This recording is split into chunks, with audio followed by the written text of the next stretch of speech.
আউযুবিল্লাহি মিনাশ শাইতানির রাজিম। আসসালামু আলাইকুম ওয়া রাহমাতুল্লাহ।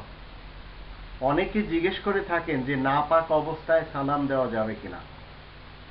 এই পাক আর নাপাক, পাক অবস্থা নাপাক অবস্থা, যখন আপনার শরীরে কোথাও কোনো নাপাকি লাগবে সেটা আপনাকে ধৌত করে নিতে হবে।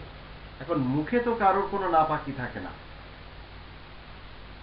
আর মুখে কোনো নাপাক বস্তু যদি থাকে তখন তো সে সালাম দিতেও পারবে না। আর নাপাক বস্তুর ভিতরে মুখে কি থাকতে পারে? অ্যালকোহল জাতীয় কোনো কিছু, নেশার কোনো কিছু। কিন্তু মুসলিমিনরা তো কখনো নেশাকর বস্তু ব্যবহারই করবেন না। কোরআনের 9 নম্বর সূরা তাওবা এর 28 নম্বর আয়াতে আল্লাহ বলেন, ইন্নামাল মুশরিকুনা নাজাসুন ইন্নামাল মুশরিকুনা নাজাসুন ফালা ইয়াকরাবুল মাসজিদাল হারাম বাদা আমিহিম হাযা। ইন্নামাল মুশরিকুনা নাজাসুন, যারা অংশীবাদী মুশরিক তারা নিরেট নাপাক, কিন্তু একজন মুসলিম তো নাপাক হতেই পারে না। তো মুসলিমরা যখন ইচ্ছা তখন সালাম দিতে পারবে।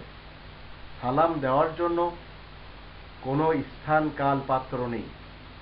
সব সময় সালাম হলো দোয়া, আর এই দোয়া, এই শব্দগুলি, দোয়ার কলেমাগুলি দিতে পারবে যে কোনো মুসলিম অন্য কোনো মুসলিমকে। তাতে কোনো বাধা নেই, সে সব সময় পাক। কারণ মুশরিক যারা, তারা নাপাক থাকে, আর মুসলিমিন সব সময় পাক থাকে।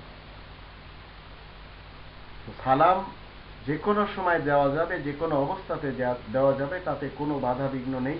ইসলামের শিক্ষাতে এটা আমরা পাই। আর আমরা 9 নম্বর সূরা তাওবার 28 নম্বর আয়াতে জানতে পারলাম, মুশরিকিন যারা, তারা নিরেট নাপাক, তারা যতই ওযু করুক তারা নাপাক থাকবে। কারণ তাদের মস্তিষ্ক নাপাক, তাদের হৃদয় নাপাক।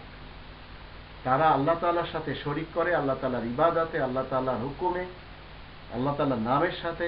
তো এই নাপাক এদের সালাম দেওয়া কি আর না দেওয়া কি। কিন্তু মুসলিমিনরা সর্ব অবস্থাতে সালাম দিতে পারবে, এটি কোরআনের শিক্ষা।